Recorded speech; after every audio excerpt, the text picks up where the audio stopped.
the Why It Beats Elevation podcast. I don't know what's going on here. Let me fix this real fast. All right, there we go. Yeah, let me fix this again. There we go. All right. Um, let's see. Let's wait for some people to join up. If some people will join up, only if. That's fine. Anyways, welcome to this episode of the Why It Beats Elevation podcast. I'm your host, Why It Beats, and we have a very special episode. This is something I've been wanting to make for quite a while now, but I've just been, kind of under the, I don't know how to explain it, but like I've just been kind of not.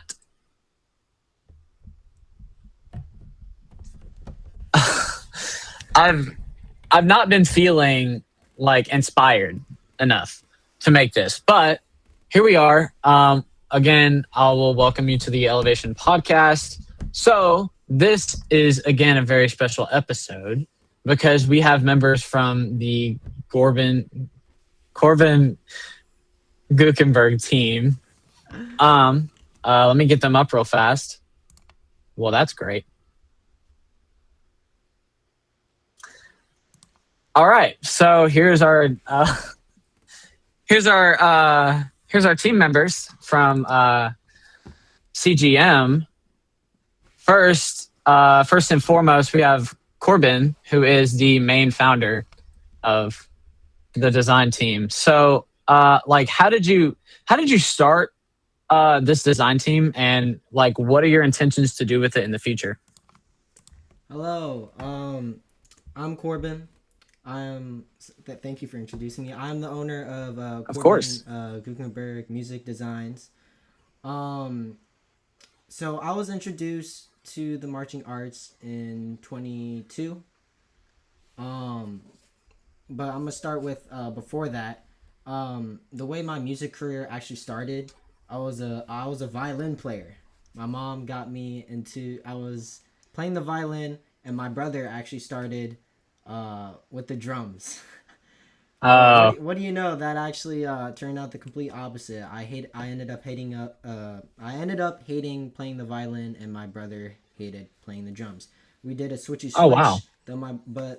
My brother switched to piano, and he still plays every now and then. And obviously, I've been drumming my soul since.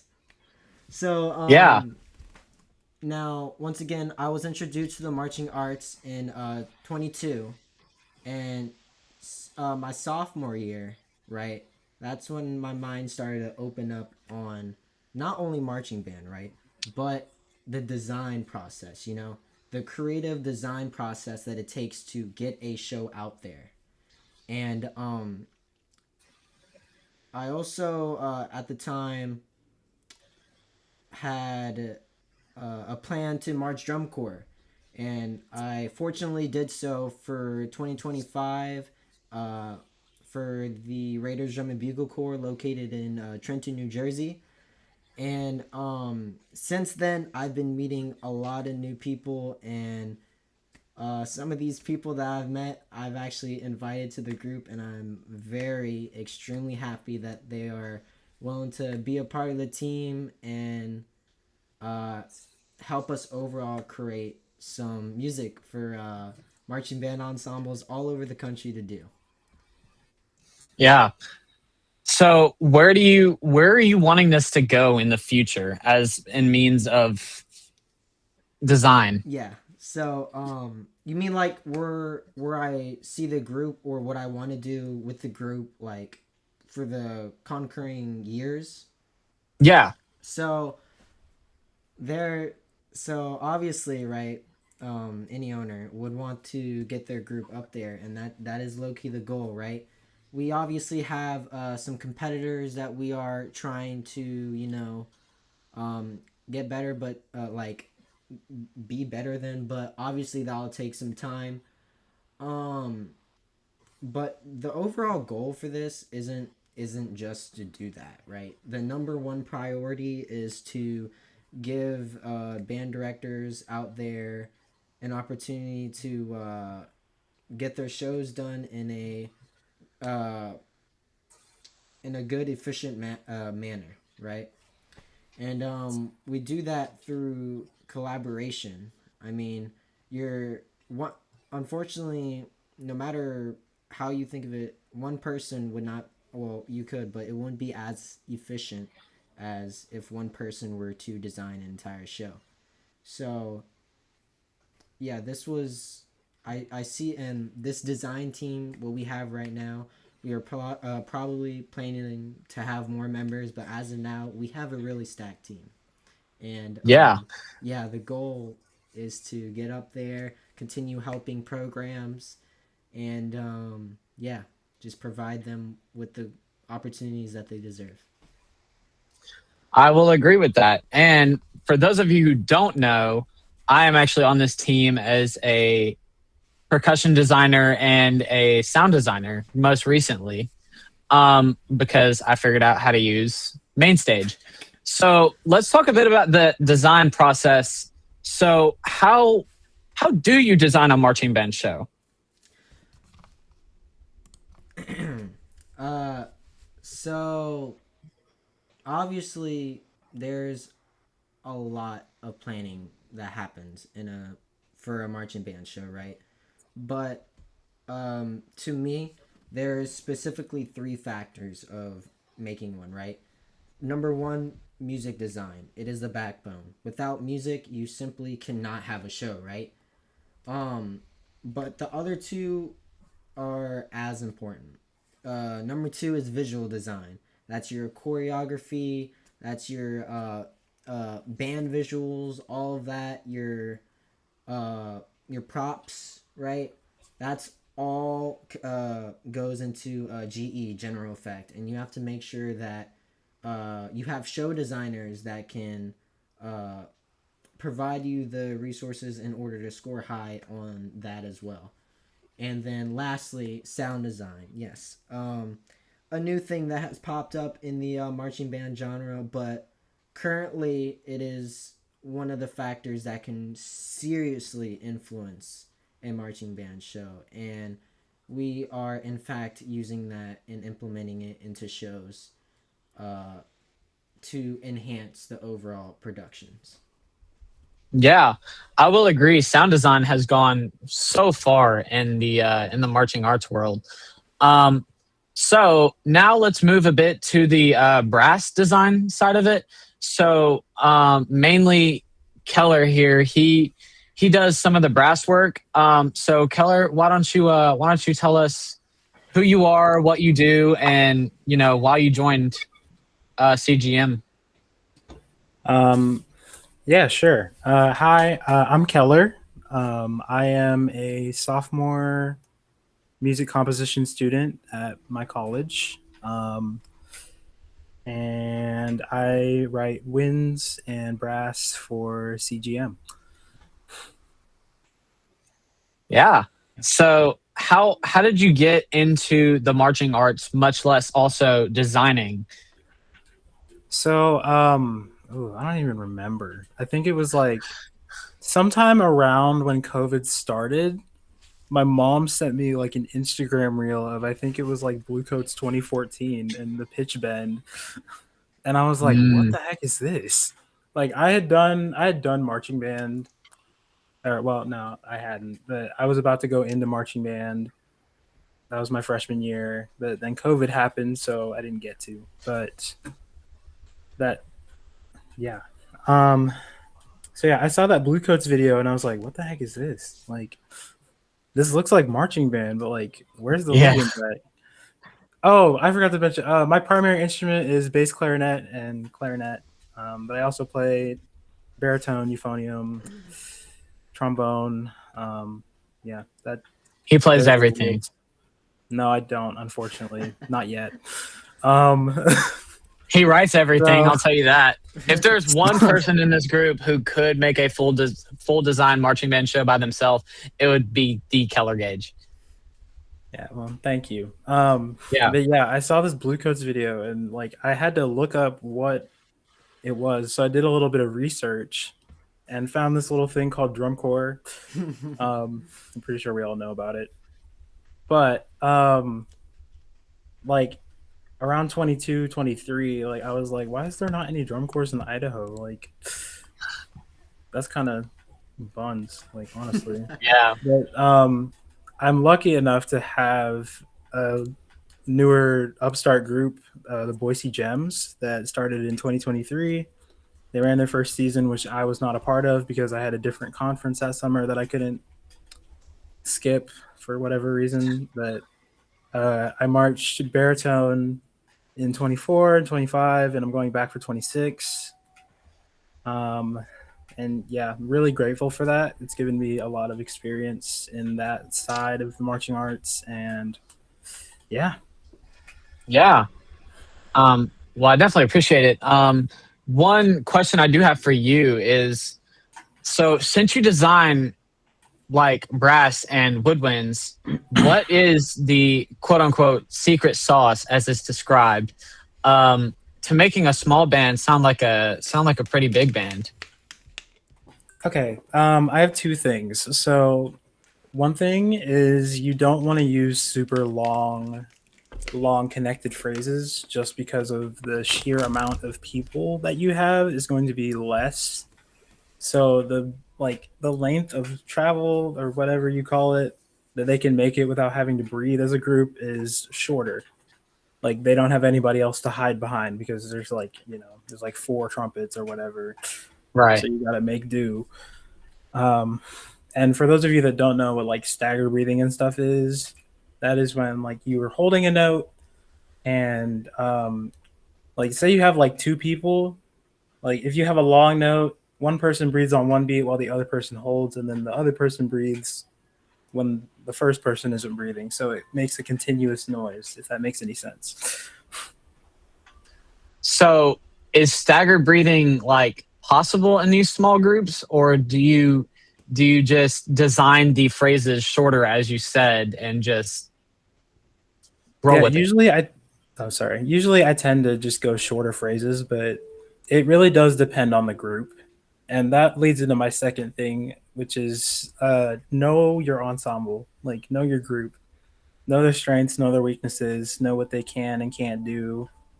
Like, if your woodwinds can't play 16th notes, then I wouldn't write 16th notes in the part, like Right.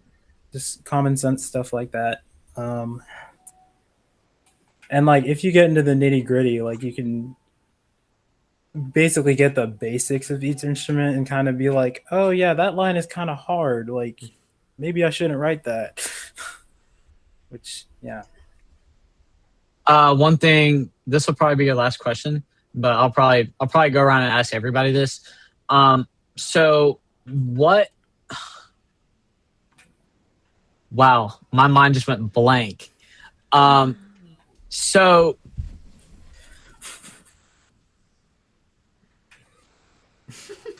I'll think of it. I swear I will. Like, this is comment on my streams. You go back and watch any of their other episodes, you'll see. So this is great. Everything's fine. Oh, so you said about know your ensemble. So how are you supposed to know your ensemble if you're writing a stock show and you don't know who it's going to? Okay, what I do, I kind of have like a set like bar, and I have a chart somewhere. I don't know where it went, but like of instrument ranges and interval stuff that I try to adhere to. But like for stock stuff, I would just write what comes to me and then adjust it later. Yeah. So if a group is not as experienced as you expected them to be and they buy an advanced show, would you be willing to water it if they ask? Yeah, totally. And like that's something I like plan for usually. Like if I write like a double tonguing passage, I'll put like a little asterisk at whatever it's called, the little star symbol. it'd be like this part can be like Adjusted. I don't know a better word for it than nerfed, but yeah, adjusted. This part can be adjusted if needed, like Yeah. stuff like that. Yeah, and that's one thing. That's one thing I feel like Corbin, his group CGM, does better than maybe a group like Box Six. Like we're extremely flexible and we can easily adjust a part if we need to, or the whole show, like that whole thing. Anyways, let's move on to kind of the percussion side of stuff. So now we're gonna talk to Oscar. So Oscar, how long have you been with CGM, and what do you play, and what do you write, and what do you do? Like, All right. My name's Oscar. I've been with CGM for about only a couple months. So I'm pretty new to it. I'm mainly write for front ensemble, so I specialize in front ensemble. I play typically the marimba, but I also play drum set and piano.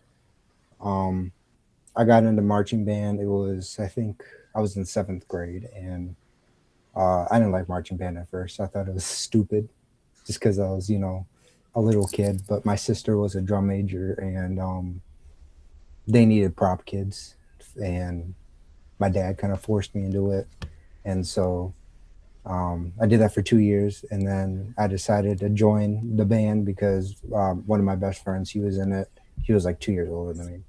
So then I joined, and then he was graduating that year as well. But I was planning on moving the quads or tenors, but I really liked the pit, and I just really enjoyed it, and I became pretty good at it, and so I decided to stick with it.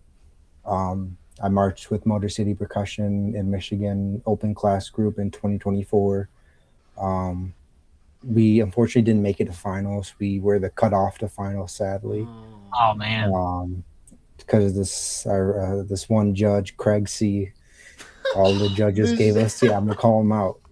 Every judge gave us like a 90, and he gave us like a 70, which made us the cutoff. I'm calling him out. Oh man. It was very fun. That was my first WGI experience, and I can do it. It's just that I don't have the time for it because I'm in college right now. I'm going into musical composition and performance, and a little bit of music ed as well. And that's pretty much it. Like I said, CGM, all I do is I specialize in front ensemble. So yeah. So what made you like interested in the design process of marching band, front ensemble, indoor percussion, that type of stuff? It's like when it comes to marching band, a lot of people don't respect specifically the front ensemble as they do for battery or anybody, just because we don't march, and that's simply just Right. not. I mean, yeah, it's true we don't march, but like no offense to you winds or brass players, but like try to play as many notes as we do, and depending on the skill level as well. It's like, yeah, we don't really march and do drill or whatever, but our music overlaps that, and it's like depending on the show and the design, the front ensemble adds a lot of texture and color to whatever the show theme is or whatever. Say if you have a good brass and a good winds, and people, when you think of marching band, that's what you think of. You think of drums and trumpet, flute, whatever. No one really thinks about the pit, and so it's specifically to me, when writing for an ensemble, it's really putting my heart and soul into it.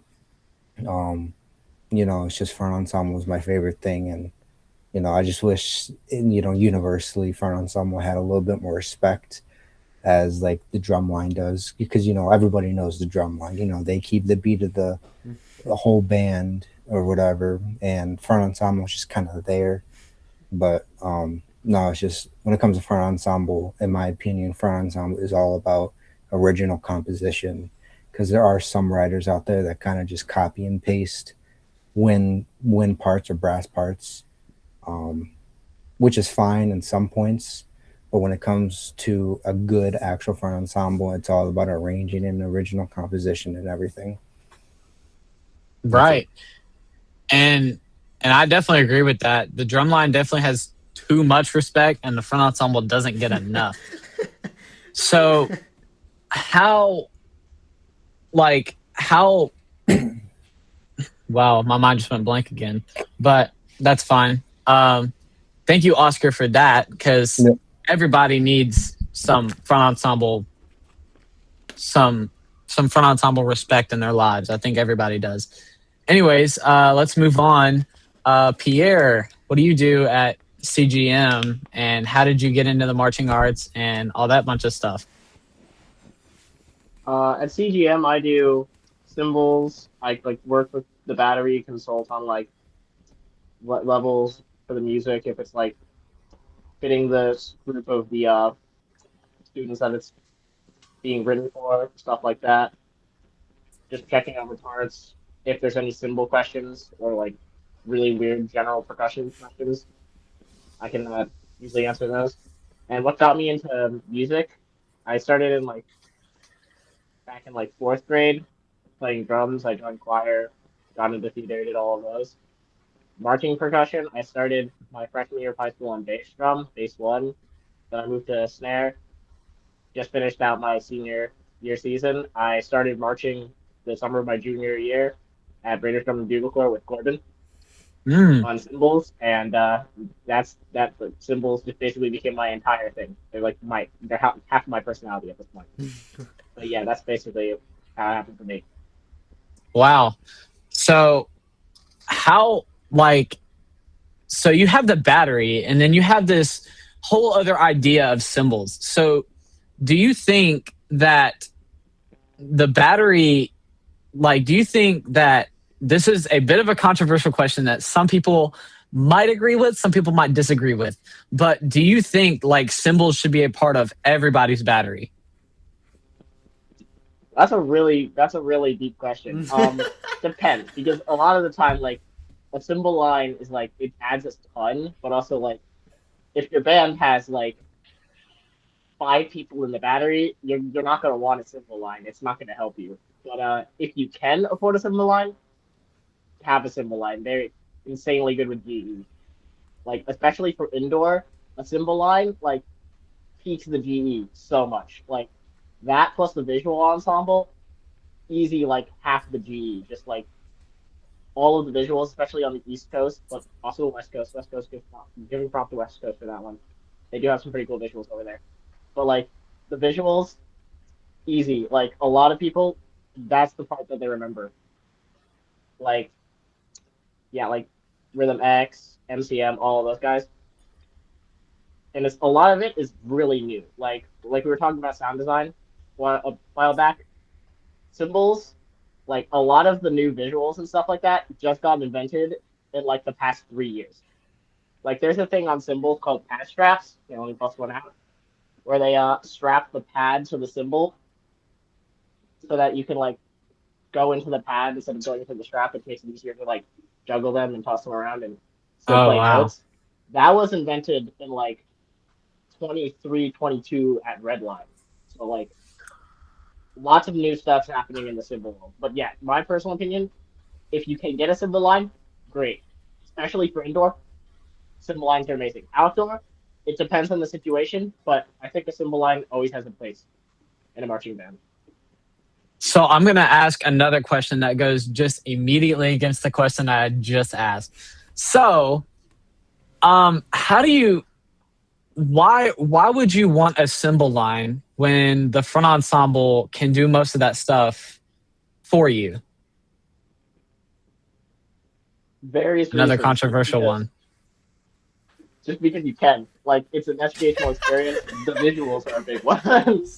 That's a lot of people cut them because, the front ensemble can do it, but the visuals, that you got to mess with the visuals. And then also in some context, I mean, the front ensemble can do most of the sound effects that the cymbals can do, but there's a certain versatility. Some sound effects, the cymbals can do better than for example, a drum set. Try to think of one.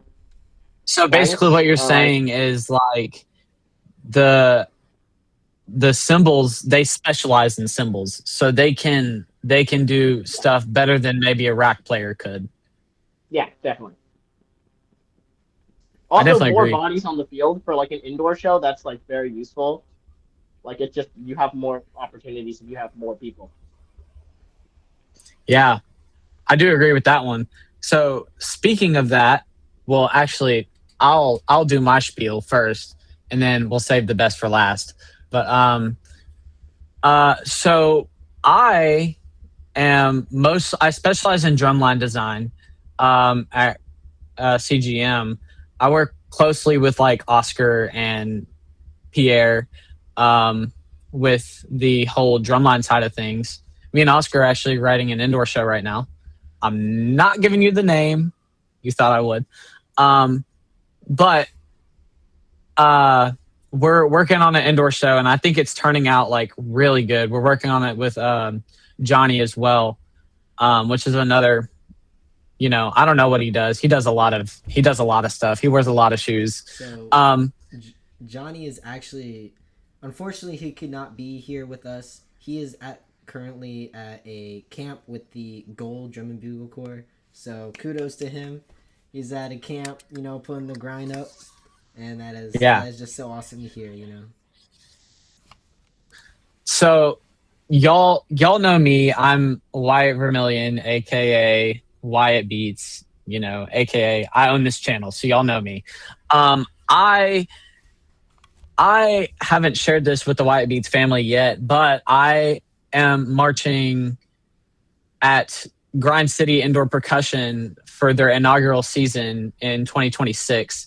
So I'm super excited for that. We're an indoor group based out of Memphis, Tennessee, and we are working extremely hard. We just got our closer today, actually. It's packed full of notes. Like, I'm extremely excited to march that closer on the floor. We're going to Atlanta this year. We're going to WGI Atlanta, which is going to be, it's going to be fun. It's going to be fun. And honestly, I just want to see if we can make finals. We're opening in A class, independent A class. So it'll be fun to see what we can do.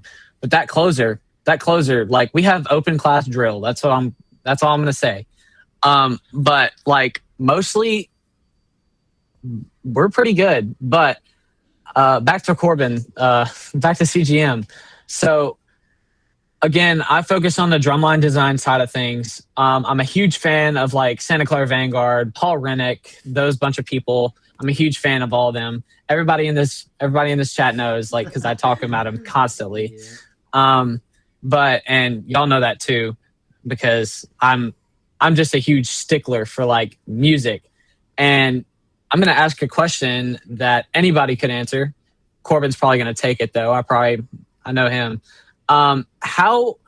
So the drumline world has, back in the day, it used to be just like chops, as many notes as you could play into a whole phrase. It used to be just chops, chops, chops, chops. Now it's more music. It's more dynamics. It's like, it's more space. Like how has that come to be, and why?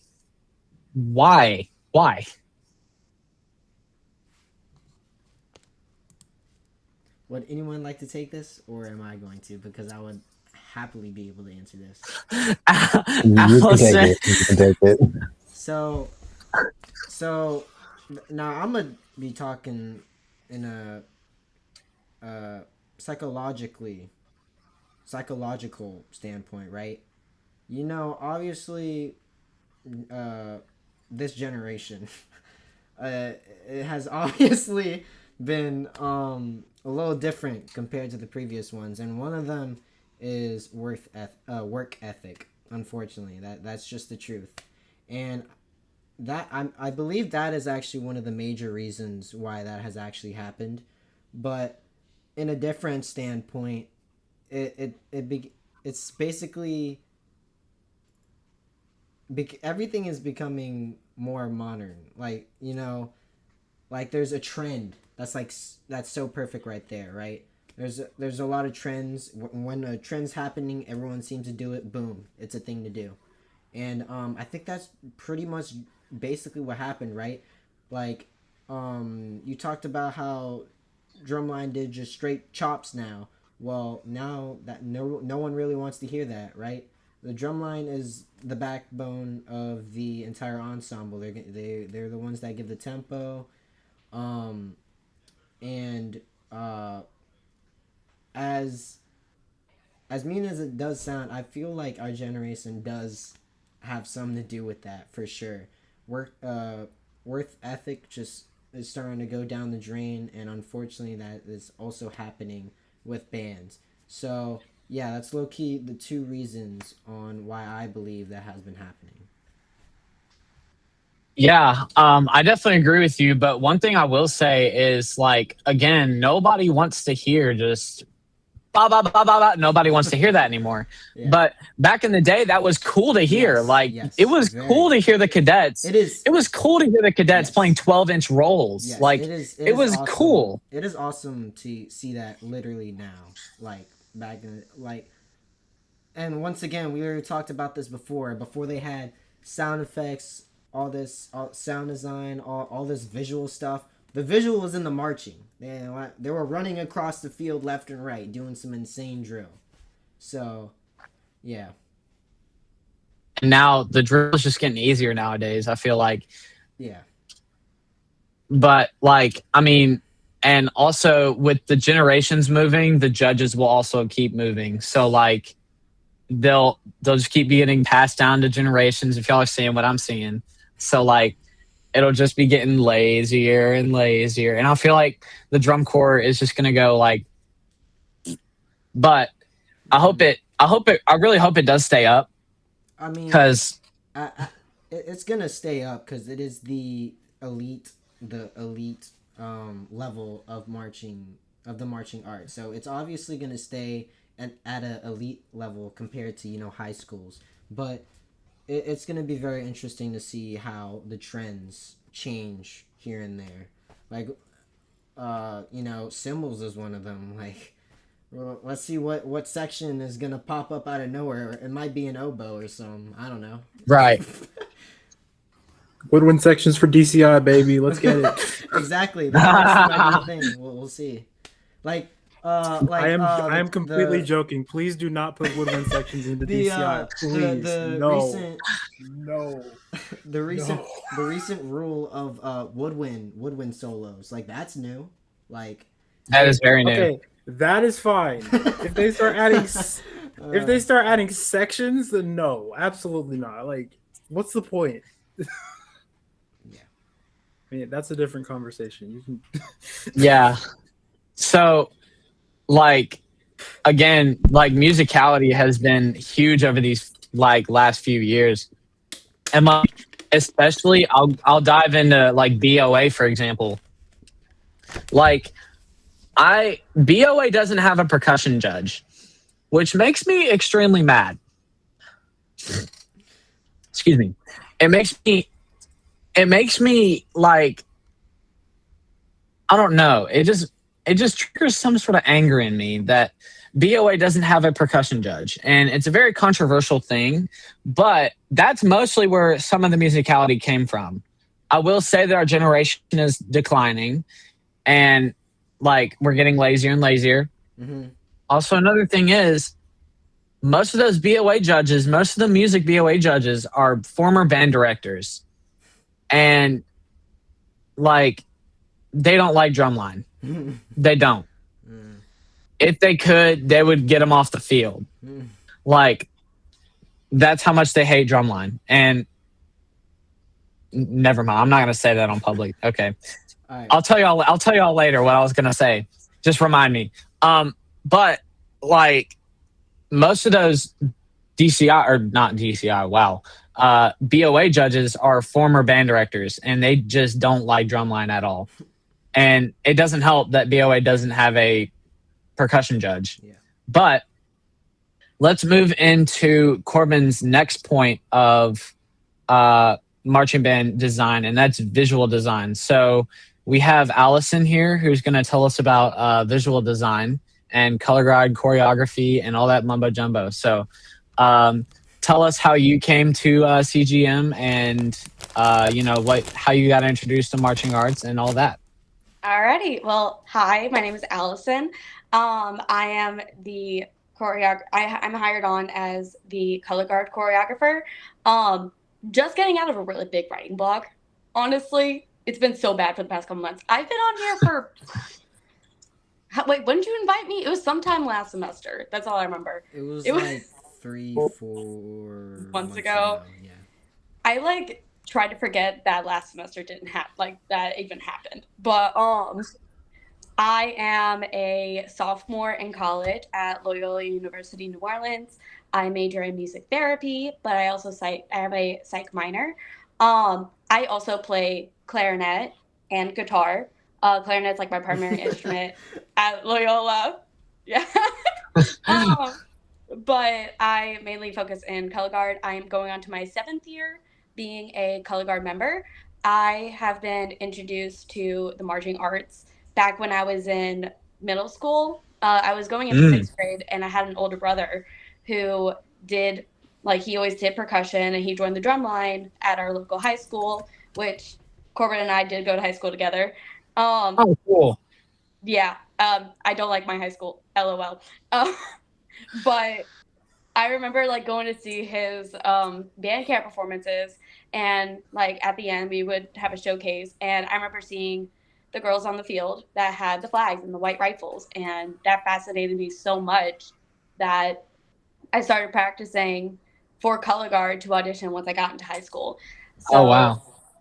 yeah, I am like, once I found my passion, I was pretty diehard about it.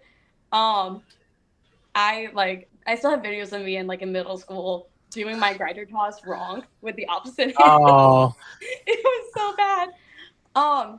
But yeah, I have been doing flag for all 7 years and rifle. Not formally trained on saber, however, I am starting that now. I have done my high school guard. I did that for all 4 years of high school. Was captain for the last 2 years. We don't have a color guard or a marching band at Loyola. However, at our neighboring school, Tulane, they do have a marching band, and I participate in their color guard at Tulane, Roll Wave. And I am doing my very first year right now of WGI as a member of Crescent City Winter Guard. And we are about to have our premiere show actually this upcoming weekend in New Iberia. ooh, Yeah. that'll definitely be fun. Yeah, I'm very stressed because of I've spent like a year out of the game of Winter Guard, but it is like my favorite season. Yeah, that's like probably one of the most hardest things to do. Like, if you take a season off, like, Oh, it is so bad. you're gonna get worse. And like, I kind of you're good. Sorry. Go ahead. No, I'm sorry. You go. So like, especially if you quit playing, which I never stopped playing, but I had this time in my 8th grade year Oh Lord. when I didn't know what I wanted to play in high school. And for those of you who don't know, I played the quads. I didn't know if I wanted to play snare or quads. So I was playing with traditional grip. Oh, I get to high school and I say I want to play quads. It was the hardest thing in my life to go back to match grip after playing traditional for so long. But like, that'll do it to you. But now I play with both grips and I'm perfectly fine with it. you get the So, best of both worlds. oh yeah, for sure. But what I want to know next is, do you work on the drill side or the visual, like, choreography side? So I'm like, from as far as I know, I do work. I don't touch the drill. I write choreography based on the drill, as well as the guards like skill level, like what they have already. I haven't had a guard yet to work with. I'm really excited for when I do. And when I do, like, I would base it off of like, okay, what skills do they have? Like, what's already there that I can work with, or what can I add on that's like manageable for them? But no, I'm more like choreography heavy. I'm not gonna touch. I know nothing about drill. All I know is when I see bad color guard drill, in which I do majority of the time. Which Tulane, like being part of Tulane color guard, they like throw us in lines, and I hate it. They like don't know how to write color guard drill, and it makes my heart very sad. I end up crying on the end zone. Yeah. I have been trying.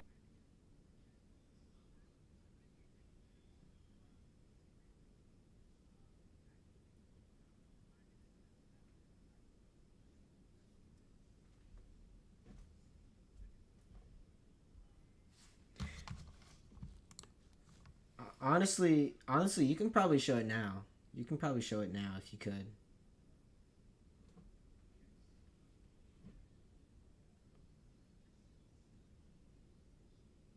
Oh man, I didn't even know that.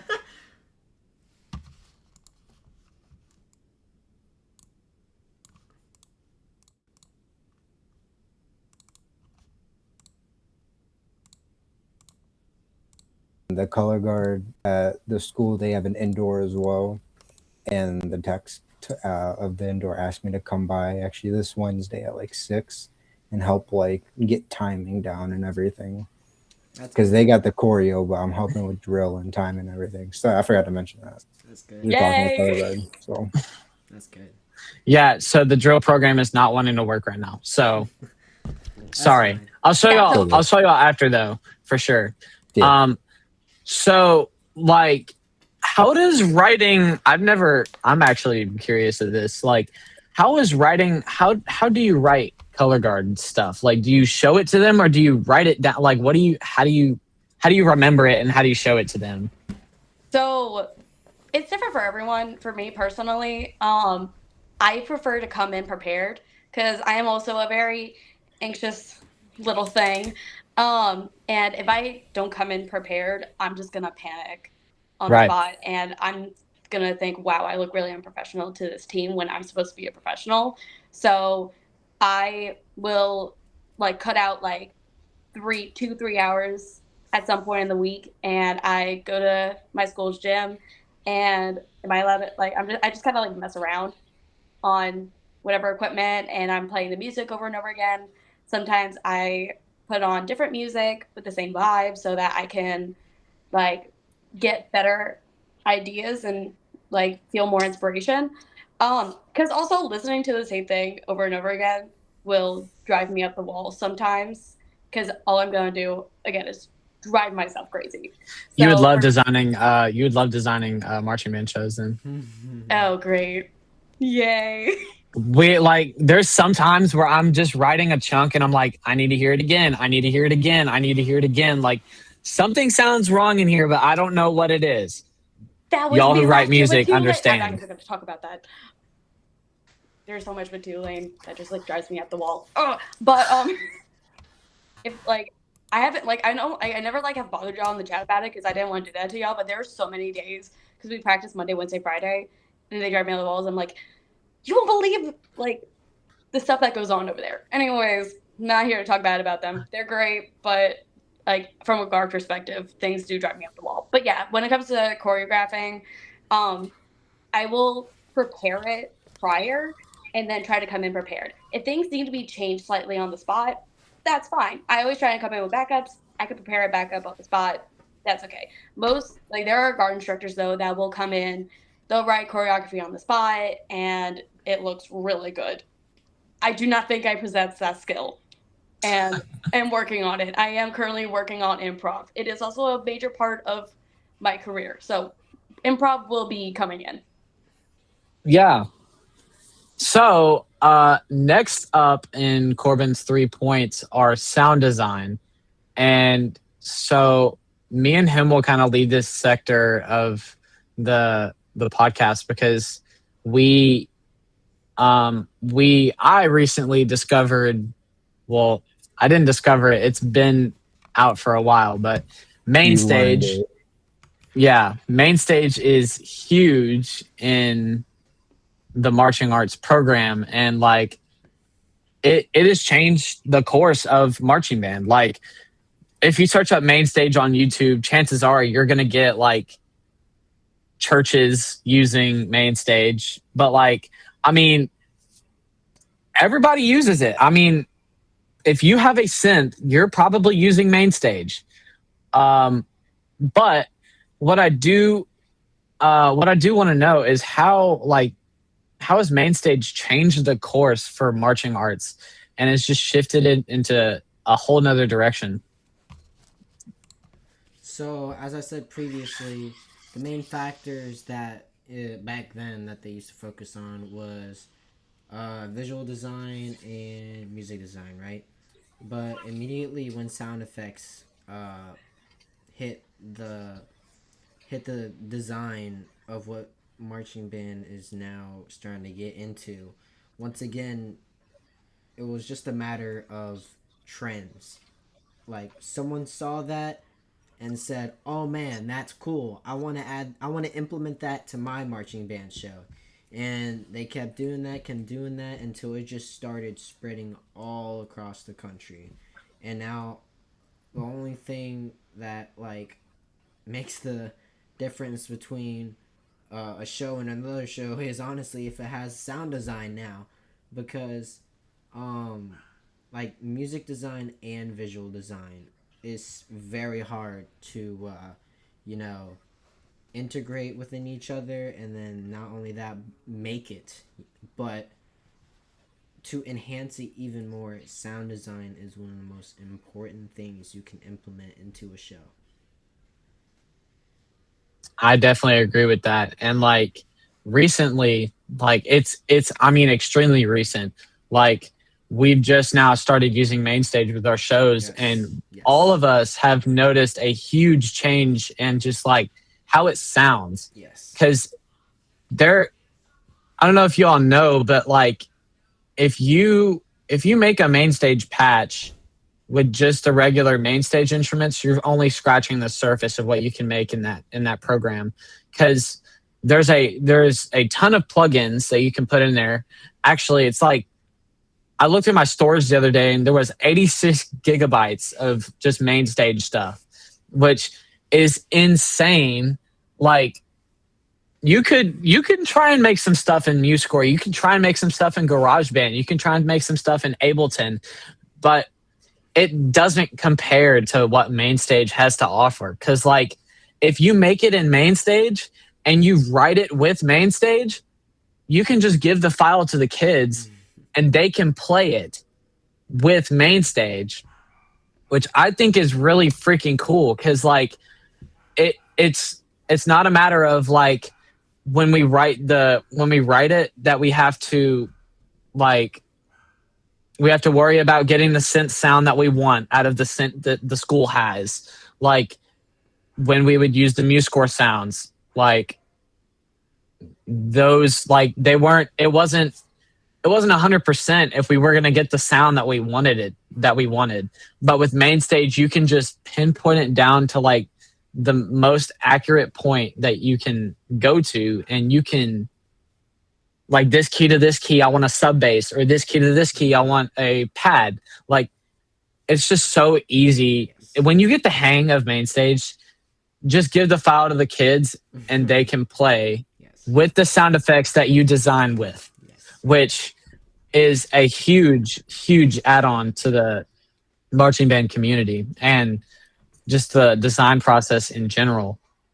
So those were the three main points, but I have like etc. questions, I guess we can call them. Miscellaneous. So yeah, there you go. So anybody's open to answer these.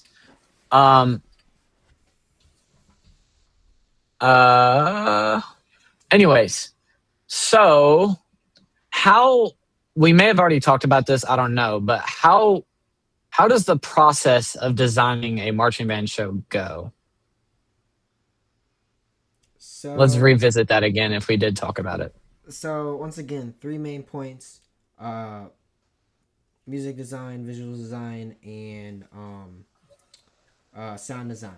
But once those are not really well, obviously they're very important, but there's also other things that you have to worry about.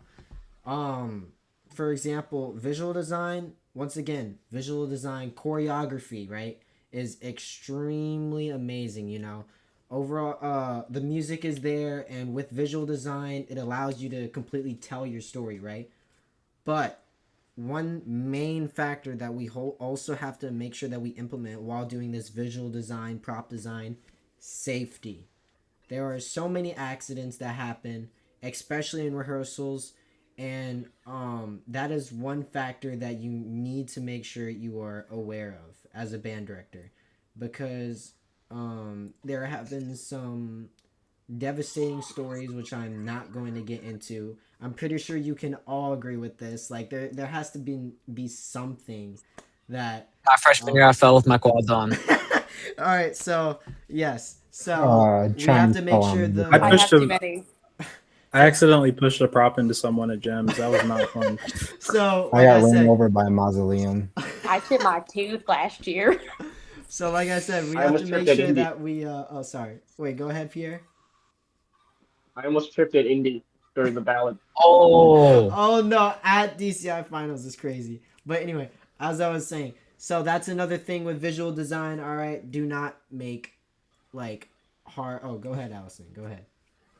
Okay, because it is like such a big thing in color guard. I color guard is such a risky thing, and then when people get hurt, like people get upset, you're in most color guards that you join, when you sign the contract, it is in your contract that you are like it is very likely you're gonna get hurt doing what you do. I have seen stories. I have seen in like just my first year doing WGI, like being on team WGI, I saw someone have a seizure. I saw someone like get hit doing tricks that they weren't trained to do. That like if you're not trained in doing something, don't do it. don't Don't do it. try and push yourself because the trick they were trying to do was a cartwheel under a rifle toss. Like the rifle person would boy. toss the Yeah. rifle, Okay. and then a dancer would come in, do a cartwheel off their knees, and then land, and then they catch the rifle. Oof. If you have no experience in doing this stuff, if you don't have experience, like, and it like you're just like a smidget close, don't even try it. Yeah. Don't do it. Like understand like be as safe as you can. Understand injury is like a big part of the color guard world. I have broken fingers. I have chipped my teeth. I have had like I have busted my ankle, and I have ankle flare ups now. It's great, but like practice safety as much as you can. Do not do something really cool and out there if you are not trained in that. If you're not a trained cheerleader and you're trying to fly someone, don't do it. Mm-hmm. Thank you. Yeah. Had to go off on that. So No. Pop off. oh, my fault. So anyway, as I was saying, the key factor, safety. Another one that I'm gonna mention is realism. Like Keller was talking about, as a designer, you have to be at least like somewhat aware of what you're arranging, right? You're not making an open class show for a High school. developed high school, exactly. Not only not only a high school, but a less developed one. You gotta know like who you're mine. designing for. It is a must. And another part of reality is there's gonna be other things happening. Like I said, injuries, not only that, but as a band director, right? You're in a school, so there's gonna be, like for example, like fire drills that's gonna affect your Interrupt rehearsal. affect an instructional time. You gotta when you are designing a show, you have to think about what the band directors are also going to go through.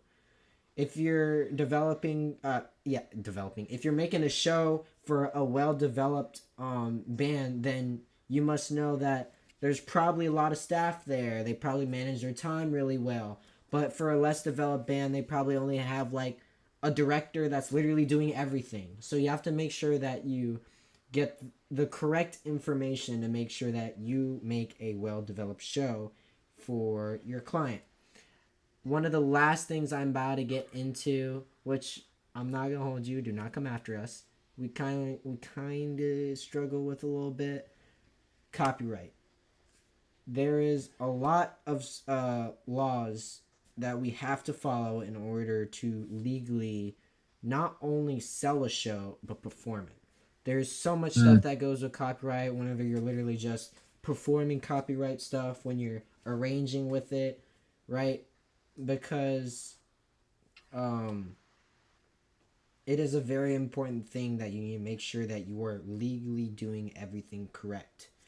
There have been stories, even drum corps, when they couldn't get the copyrights to stuff, or they simply didn't choose to and took a big gander, and they got caught illegally messing with copyright. And not only did they get claims, sued, but they also had to keep the program going and rewrite an entire movement. entire show. I think it was literally throughout the show. So I think like Carolina Crown 2010, Yes, their closer got rewritten like 4 times. Yep. Like their closer got rewritten a lot. I'm not sure if that was due to copyright, but it's for sure. Go ahead, Keller. Okay, I know I've been mentioning gems a lot, but I didn't even march in 23, but I did hear that their original ballad was cut because they couldn't get the rights for it either. And it was supposed to be like Wow. the Promise of Living by Aaron Copland, and they couldn't get the rights. So they just cut the entire ballad and didn't do a ballad. Oh, dang. Yeah, so Yeah, I will tell y'all what we do here at CGM is we try to make all music that we make as custom as possible. yes. Like if we like custom music is good because it's your music. You don't have to make a copyright for it. You don't have to get all the copyrights for it. You can copyright it, but that just gets you money, which is good for everybody. So, like, we try to keep it as custom as possible. So yeah, that is one thing we focus on here. Moving Like, on. Oh, sorry. no, you're good. So, adding on to what Wyatt is saying, we obviously have we obviously are able to arrange copyright material with original, but as of now, we've been practicing doing so with free domain music. Mainly Keller, phenomenal work with what he does. But as I was saying, continuing with copyright, in order to do it correctly, you would need to so Trisona is a really big way to get the copyright holders, because they're a company that actually does all the copyright stuff for you. It's just that you pay them to do it and they get you the rights, or you yourself can contact the copyright holder. But yeah, that's another thing that you have to keep in mind when designing a show. You need to make sure that you get all of the rights in order to do so. And we just heard from our members here about some stories that have happened due to not just simply getting the rights to music. So that is another key factor of designing a show. Yeah. So going back to the getting hurt, let's ask a controversial question that many people will just kind of. Uh-oh. My dog just like slammed open my door. I thought it was a ghost for a second. No, it's my dog. Anyways, so let's ask a very controversial question. Dude. Is marching band a sport? Yes. Yes. 100%. I mean, Yes. People who say Yes. anything, they don't know what a sport is. Okay. Oh my Hold on. gosh. Let me. Everyone's Okay. everyone's about to hit it. Okay. I believe that if you are a competitive band, like if you go to competitions and like compete against other groups, then yes. If you are just like halftime, like entertainment, then no. That's valid. Like a college marching band. Yes, like Yes. college. Yeah, like Oh my college. No, No. unless you compete, not. It is not. But yeah, like nowadays, people are writing risky stuff like meat grinders. That's risky. Wait, what? What? What? Wait, what? You What? wait, What are okay? you talking about? Bro, You what? gotta explain what that is because that sounds crazy out of Meat context. grinders. Yeah. Sound right. So- That, So it's where you have multiple pairs of lines and they're marching like this. Oh, that's what that's called? That's an odd name for it. That needs a better.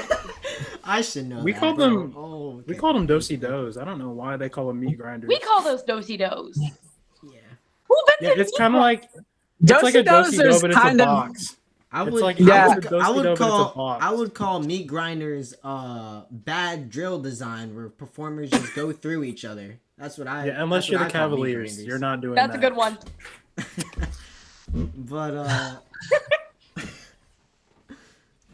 but yeah. marching band is a sport. I will tell you that, like If- very blandly. If Like esports is a thing, marching band is a sport. if bowling's a sport, That's marching true. band's a sport. If golf is a sport, marching band's a All these sport. golf and If bowling hockey's a games, sport, marching band's a sport. I Hey, could whoa, go whoa, on and whoa, on. whoa, whoa, whoa, whoa. Okay, Wait, no, we're not gonna. Are you calling hockey easy? No, I'm not I'm calling like, hockey never gotten easy. hit. Bro, You the got one saying- time, the one gotten hit hockey by game that I went hockey to, stick. bro, there was like Fuck, 7 buddy. fights. What the? Who's fighting over hockey? Honestly, I can attest to golf not really being a sport. Honestly, Yeah. No, that's just made up. Everyone's gonna That's hate like us, but that's it's for true. fun. That's for fun. Yeah. Don't That's not fight even me! a Don't sport. fight me! Don't fight me! You Golf? literally just What get a kind of golf. hockey are you It was talking about? created by rich people to show off being rich. Yeah. That's what I think. Look Let at me my- shut look my at door my- again. Look at my Also- driver. Also, my AirPods are about to die, so I'm gonna switch AirPods real fast. You got it. Hey. Now watch this Well, drive. I remember this one time. me and now, my- now For watch those- this drive. So for those that are watching, make sure you show us some support. You know, whole team. Please came do. out on Like Wyatt's, button. Yes, please. Whole team came out on Wyatt's stream. Ah, shoot. You should go ahead, like the stream. Make sure it starts spreading. Give us that retention. You know what I'm Exposure. saying? And then make sure you Yes. subscribe.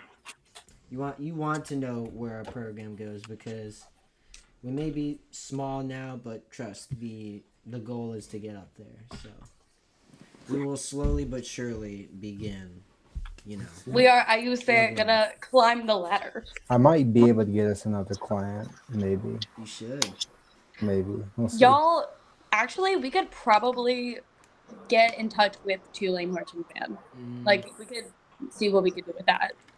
I'm gonna please. just like Maybe. start Please. just sending random marching band schools like the CGM like offer thing and just see how it goes. Just start sending Actually- random ones out. Corbin, could I give you my band director's information and then you can sell to them? I probably could. Please. Oh my Please. god, Corbin, I you know need what I good- realized? What's up? You know who we're partnering with, Garrett Sick. Yeah. How do you say it? Yeah.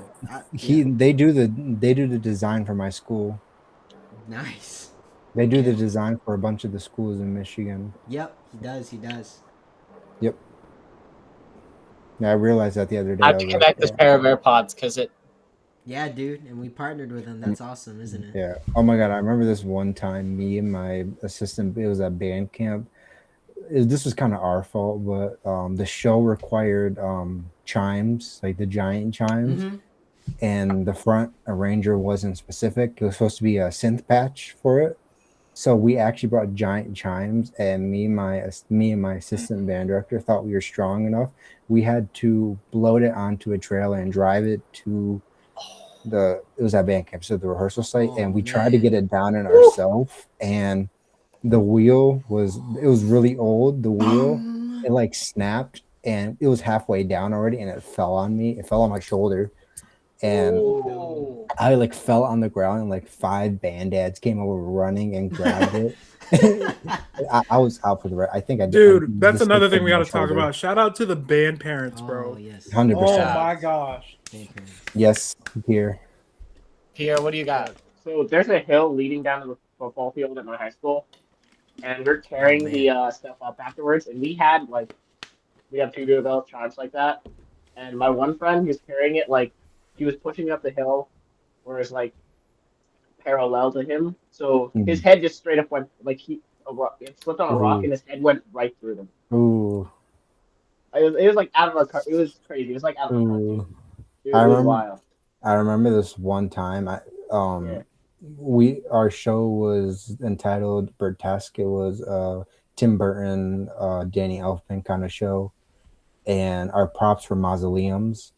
And when you like after your like final performance, you have to get off of the field as soon as possible. Yes. We were getting off the field. We did really good. I think we got third that year.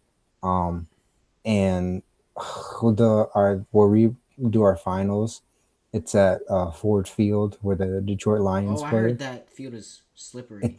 It's slippery, and two, to get in and out, you have to go up a long ass steep hill, and it's smooth. And so Oh boy. I remember I was marimba. I was pushing my marimba up, and oh my god! For one, it's really hard to get the instruments back up because you have to push with your dear life. And I know people have passed out from doing that in the front, but we were just about to go up, and the prop dads were pushing the mausoleum, and they didn't see that it was this small vibraphone girl, and they were about to run her over in the mausoleum. Oh my gosh. And I screamed for them to stop, but you had to get off the field as soon as possible.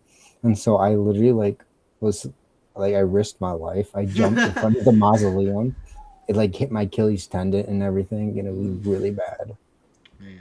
But yeah. Yeah. That is one thing about participating in like indoor percussion, marching band, indoor color guard, indoor winds, like any of that. You will get hurt. Mm. It's not you might get hurt. Like You will.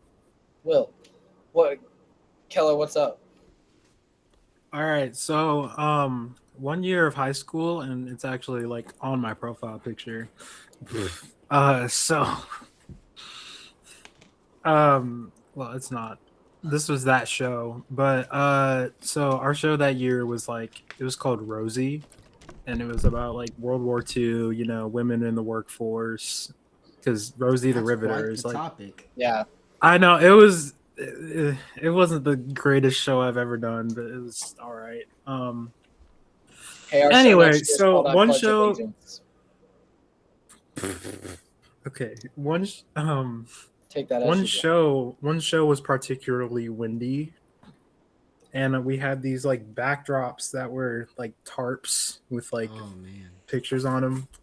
So, but they weren't weighted down by anything, so they'd start blowing away. And one of we were just playing first movement, and what a gust of wind just blows, and the prop rolls into one of the trumpets, and he fell and got a concussion. It was bad. Oh my gosh. Yeah. It's crazy. Yeah. But you will get hurt. Not a doubt about it. It's a guarantee you'll get hurt at least once in your marching performing arts career. Yeah. So yeah. Anyways, so if back to the questions, so anybody can take these. When do you think you could start planning out a marching band show? So, it kind of depends. Right? If you plan on getting copyright, if you plan on including copyright music in your arrangements, then it should be in January. If not, then you're going to be struggling, trying to make a show if it's not early as possible. I know some programs that literally begin right after their final performance, right? Already contacting their show designers about a new show. So my band directors were apparently they were talking about next year's show design on the way to BOA Grand Nationals. Oh yeah, yep. That's That's usually how it how should it be goes. done. That is how We it I didn't should be even know- we didn't even perform yet, and like we were on the way to BOA Grand Nationals, and they were talking about Yep. designing the next Yeah, show. I know for us, marching band ended in like November, and they already start planning the next year's show in like October, like Yep. beginning of Bro. October. Exactly. Bro, my band director's got to get on that, bro. Mine too. Ain't no way. I'm literally on staff. Okay. No, because I- okay, I'm yeah. on staff. I'm on staff at Nampa High School. I'm the Viz Tech, and Oh, like not they the have call not out. said anything, bro. Yeah, the school I'm Like- teaching at right now, we haven't started the music. We have an idea. It's not. They're not as competitive, but we have an idea. I'm gonna do a little sneak peek. The show is called Dream, Oh man. Ooh. and I'm actually excited because Hey, I'm writing Dreamscape. That's what the mask is. Sorry. I'm writing the Goodbye. front, Get out of here. and I can't wait because one of the movements is called Nightmare, and so Oh, I'm actually kind of man. excited for that. There's about to be some. Did bro just copy insane- my show? Like what? Yeah, totally. Oh yeah, Allison, what's up? No, because that reminded me of my sophomore year. Corbin, I don't know if you were in the band at this point, but my sophomore year of high school, we were supposed to have a dream show, and our second movement was a nightmare segment. But then, because I born and raised, go to high school, and I'm in college in Louisiana. That was year Ida hit, and wiped me out, wiped us out, and so we only performed A Million Dreams, and since then I've hated it with a passion. Oh. And so for some reason, like that is like Winter Guard's favorite song to like arrange with. perform. Yeah, and it's that, and just any song. Like Radioactive is still fine from our Radioactive show my senior year. That's fine because we didn't actually play all of it. However, songs like A Million Dreams, I hear it and I'm like, turn it off. You're like hurting my heart. Turn it off. Or Toxic by Britney Spears. Mhm. Oh my god. I can't, because that was my senior year Winter Guard show. I'll tell my family, I'm like, can you turn that off, please? And you know what they do? They grab the volume button and they turn it all the way up. We do the opposite. Okay, We're that like one a I can dog. kind of agree with. Like there are some, and we can like come back to this later, but like there are some songs my hand out. that are just so overused in marching band. 100%. Yes. Oh my gosh, you're one to Repeat. talk, Keller. I know I'm one to talk, but like Listen, You're a hypocrite, man. yeah, I know I'm working on it. Okay, You're doing Yo, look, what you munching on? y'all gotta put me on more music though. Like that's the Keller, I Yeah, have I- I have buku music for you then. I told everyone. I didn't tell Corbin, but I want to write a Salem witch trial show. Oh boy, that's I gonna kinda be want- quite a theme too. I want all original too, though. That's the thing. Nice. I'm planning out a thing for it right now. Oh, Wouldn't it be so fun? Focus music for that. That could be one of the movements. Hocus pocus. oh, Yeah. oh gosh. But yeah, I'm planning out like everything right now for a Salem witch trial show. Anyways, so that question was January. So, what advice would you give to, a student who is wanting to start designing Oh, marching man. band shows one day? Even though, I think we should all go around. we're and all say- students. We're all students designing marching band shows. Everyone wants to go if first. you want my advice. If you want my advice that I should have taken is get MuseScore, but like also start saving up for something like Dorico or Sibelius. Please 'Cause get you're no definitely performer gonna as need well. that. Please get no performer. Yeah, if you because get you need no Sibelius or- performer. Yeah. No performer is there is others. I know it's called Action Strikes, which is on Contact 8 or whatever. That's what like most of like box 6 of them use, but that's like $600 for the whole pack of action strikes. But I know no performer. It's only 130. It's like the second best thing you're gonna get, but you need to have Sibelius or Dorico for it. because Yeah. unfortunately they discontinued with VST, so you can't use them MuseScore. Another thing. Um, adding on to what Yeah. adding on to what they were saying.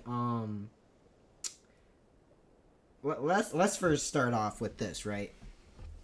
We are obviously ahead of our time, right? We are young. We should not be doing what we are doing right now, but we are not stopping, and we are attacking the art of designing a show, and we can really do nothing but be applauded for it. Like, I know some band directors that are like, and other designers that are literally like fascinated on not only my age but y'all's. Who is our youngest designer here? I'm not sure who our I'm youngest. 16.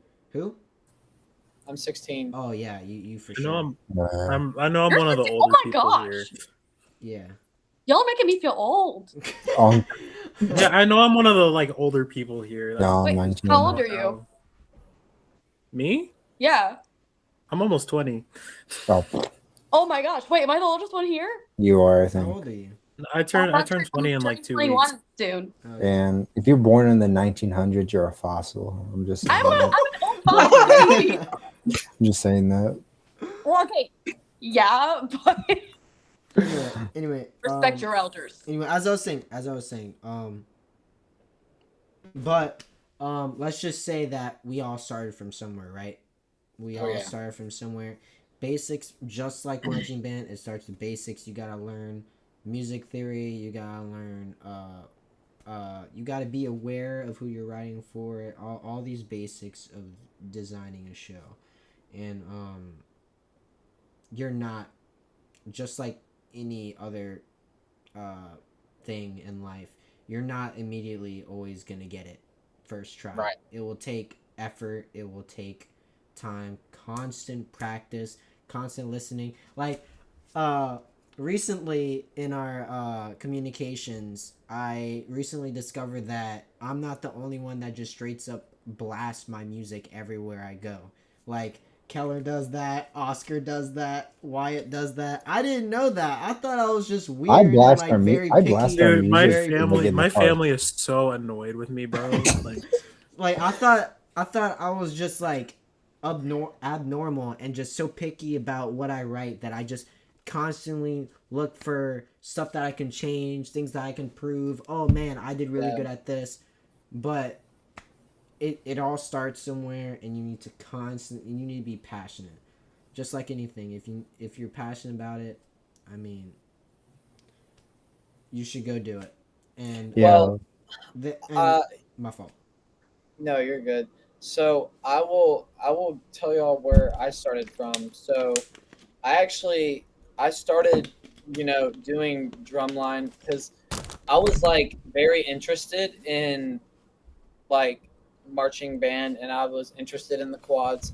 So I was trying to make music. I first started, I haven't told y'all this yet, but when y'all crap talk FL Studio earlier, I started with FL Studio. Oh man. no, Okay, no, I'm no, not no, gonna no, no. lie. I'll do you Anything one. I'll is do better you one than better. anything is better than flat die IO. Anything Oh is better my than god, flat. I know I'll some do people you- that I'll do you- mean that. I'll do you one worse. I bet you've never heard of this before. So like similarly, I started out making like trap beats, like trap beats and electronic stuff. And in this program, like it was a browser DAW called Soundation. I don't know if anybody's ever heard of it. No. No, Yeah. but All I know is Um, that if you use flat, please get a computer and upgrade and use or at least please. Flat is so True. bad. And I came from flat, and I bought a subscription for flat just so Oh, I can boy. get the The other sound. instruments. other instruments, and it was still dookie sounding. So I switched to MuseScore. Oh, Then I moved on to Sibelius Dorico. I got no performer. I got video, drumline, and everything. So but slowly got to make your way up there. I started with like marching percussion stuff in 7th grade. So like, and then when I moved up to like freshman year, I was taking, I'm not even gonna lie, I was taking shows off the MuseScore website and I was deleting the battery parts and I was rewriting I the battery did that too. I'm sorry. I did that too. I've done that with front parts. With Why? front That was parts. actually how we met. And I think, in my opinion, to I get think, better. right? Sorry if I'm cutting you off, but like, if you Yeah, want to did get you? better, Sorry. you have to do a lot of composing and arranging before you start actually more arranging than you have to get good at arranging and score study if you want to get good at original composition and stuff like that, Mm-hmm. because it gives you ideas and you learn a Yes. lot from it. Like, Yes. and another, if for my advice to anyone is, if you have the ability, like say if you're in percussion specifically, this is more specifically for percussion. Percussion is all about timing and everything, and rhythms. And in my opinion, if you have the ability and resource to listen to your marching band show or something, I will admit it, people always called me weird, but like I would listen to our like movements over and over so I could learn everybody's parts, specifically the percussion parts. Like I'm front ensemble, but I would learn the battery parts so I know like cues and stuff in my head, so I Yeah. don't have to like in the middle of a show I have a brain fart. I don't like I'm like I don't know where I am. I just I have kind of training my ears to know where every part is. So that's my advice. If you have the ability to listen to your show, definitely do that. Yeah, and That goes for everybody, Everybody, yeah. honestly. Yeah. Go ahead, Allison. So I just figured out how to do the hand thing too. I'm so proud of myself. Can it go down? Thanks. Okay, Yes. so I actually are you still taking Sorry. thank you, Oscar. Thanks, hon. Are you still taking like answers for like advice and stuff? Because like Yeah. I wrote it down just to make sure I don't forget it. But advice that I have, honestly, like when it comes to like color guard too, is and like this is not just color guard, but like in general, learning to work with different kinds of people. Um, which is something I have learned in my major as a music therapist. You're going to run into a bunch of different types of people and clients with different varying backgrounds. And not everyone works the same, not everyone thinks the same. So when you go to these different that's what's up.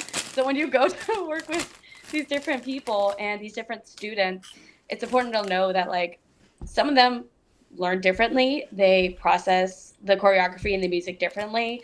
And also another like really great skill to have is patience, especially when you're working with high schoolers and middle schoolers. Yeah.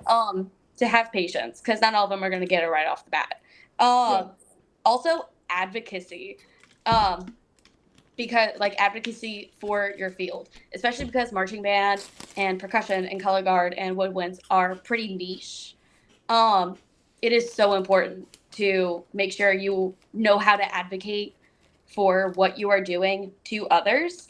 And a lot of this like comes from my major because of how important it is in the music therapy world. I've noticed a lot of like I could transfer what I've learned from my major to what I do here and on the field. And then also networking, and this goes into like working with all different kinds of people. Networking, don't be so quick to like burn bridges and to be like, oh, I wouldn't work with them because da da da. Mm-hmm. It is really important to keep your options open, especially because we're starting up and we're still kind of small. Like it's really important to be open-minded to working with these different schools and these different band programs. Also, like specifically with color guard, attending clinics, practicing, like getting good at your sport. And this goes for all the others, but like I'm talking like especially in the color guard world, like clinics, not only are they fun, but it gets you to know these different programs and these different people and widens your knowledge about what other guard programs are doing. Because also, the thing with color guards, and when you take people from different backgrounds of color guard and you put them into one team, not everyone is taught the same thing. Not everyone Right. is going to call a toss the same thing. Like, for example, I was taught that like a flat toss is called a horizontal. But some people call it a parallel or a helicopter, and learning those different things. And some people don't learn that.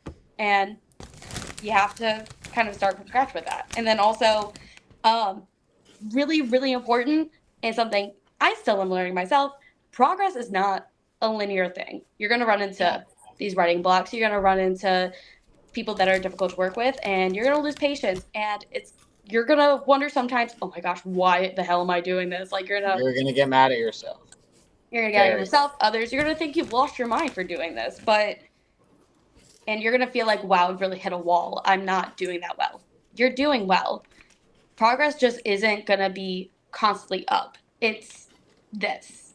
Yeah. So what I like to tell people, especially the other, like when I'm in these guards that I'm performing with, and when I'm teaching others, I don't like to use the term like progress makes perfect. Not practice makes perfect. Practice makes progress, and you're making progress to where you want to go. That's Right. all my advice for color guard. I really like what I do. I have a lot of passion. Yeah, I definitely agree when it says practice kind of makes, like, I don't want to say perfect, but better. Practice makes progress. Like progress, if 'cause, you, yeah. if you're even if you're in a practice session and you're like you're not sure if you're making progress, like every bit of practice is progress. Like And that goes even for if everything.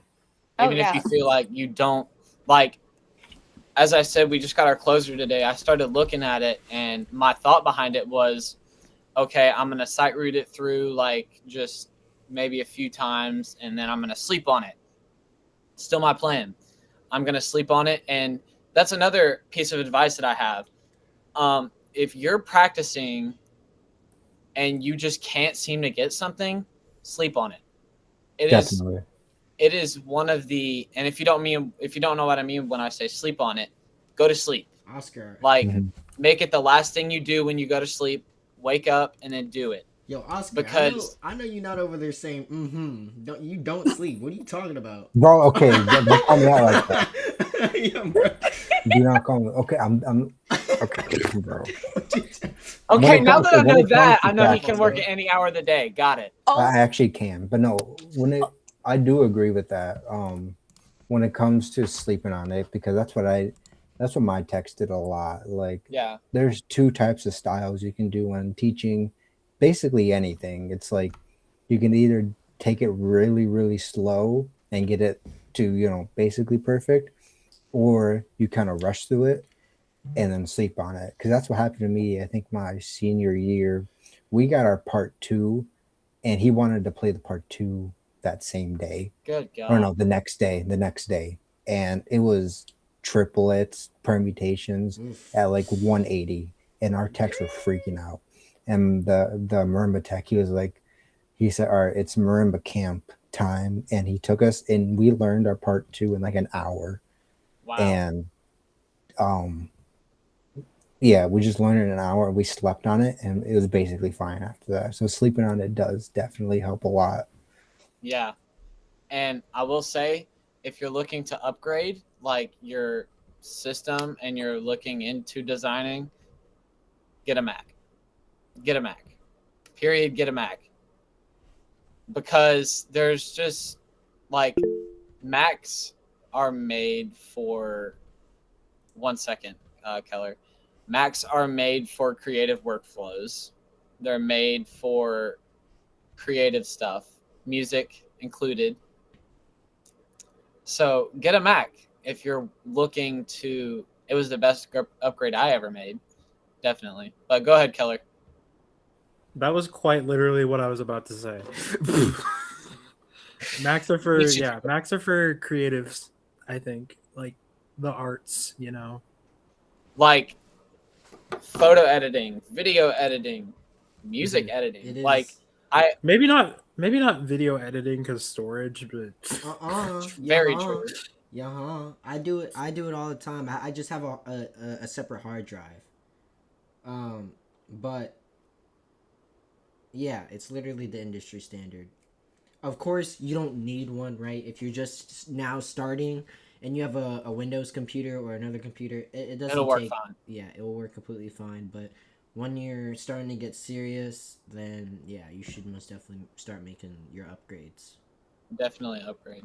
And yeah, like also if either you're that or looking just into get a writing, PC. true. But I think I'm gonna keep this. I'm definitely keeping this MacBook for years and years to come. Also, if you're looking into doing like melodic stuff, invest in one of these. Like, literally, it's just a Please cheap invest in little. a MIDI keyboard. It's a cheap little piece of plastic that, like, see, he has an expensive one, but I have a cheap little that I think my cord stopped working though, so I'll need to look at that. But like, it's just a cheap little thing. Like, get a MIDI keyboard if you're looking to, do stuff, especially with main stage, which is why I want to get this fixed, because I'm definitely looking to expand more into main stage. And I think I still think I've only scratched the surface of main stage, and Corbin, me and you have only scratched the surface of it. I feel like there's still so much more to discover, but it's just underneath everything. Like, there's a lot in there. And like MuseScore as well. Like, honestly, I probably haven't gone that far into MuseScore. I don't think any of us Okay, have. here's one thing I will say about MuseScore. The program is phenomenal. Like, it's Yeah. free software and it does everything that we need it to do, but the website is terrible.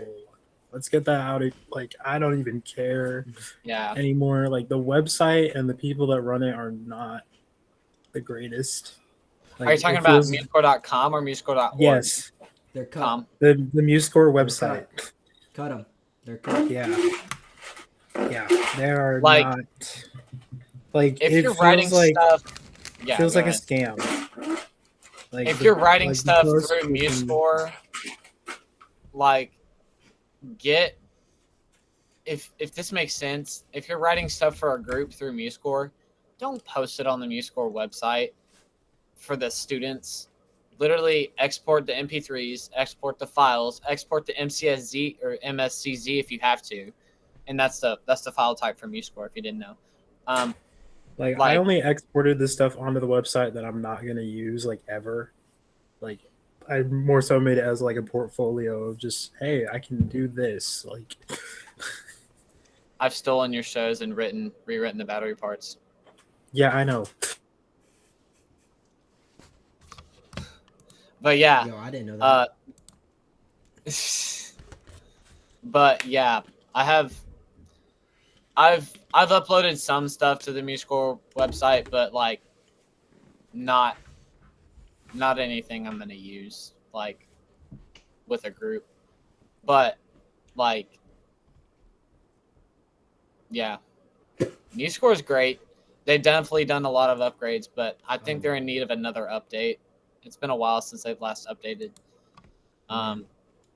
It's getting more frequent updates to any other software. Let's get that. Very Dude. true. Let's That get is that.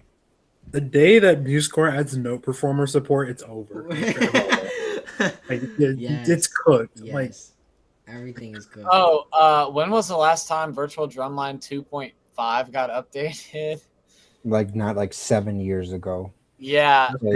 that is very old.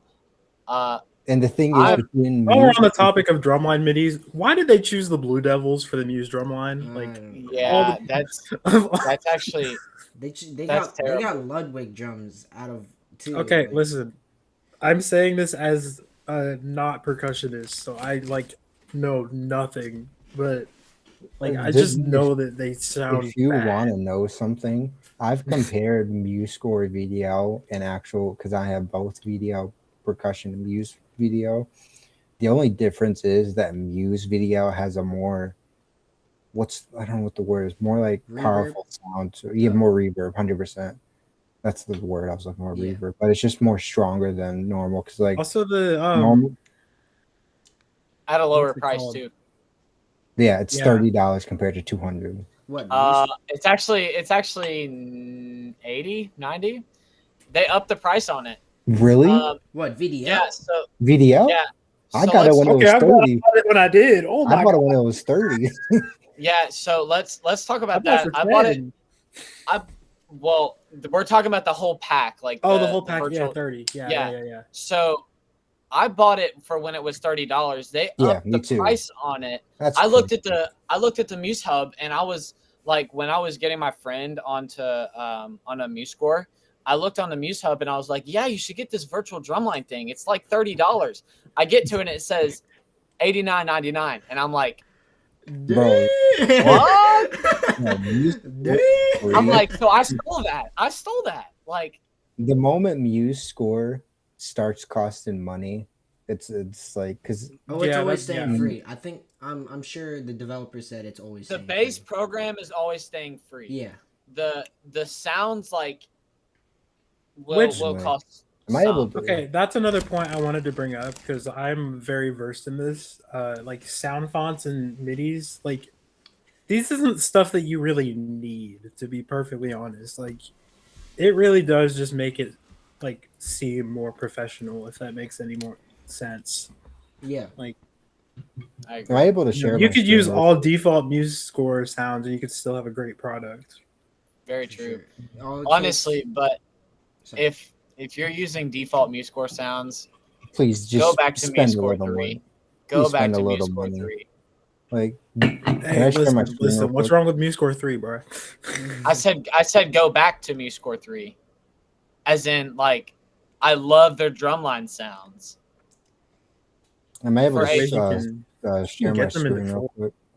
I think you might be able to if you press the laptop key thing. Are you allowed to? All We're gonna find out. Let's get.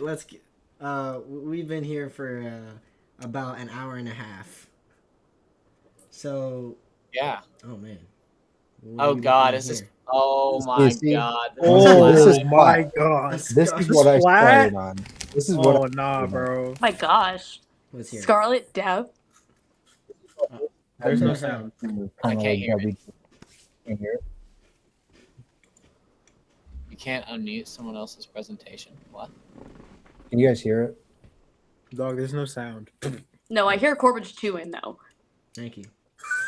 You're welcome. Either way, this is my writing. Look at look at the bass writing.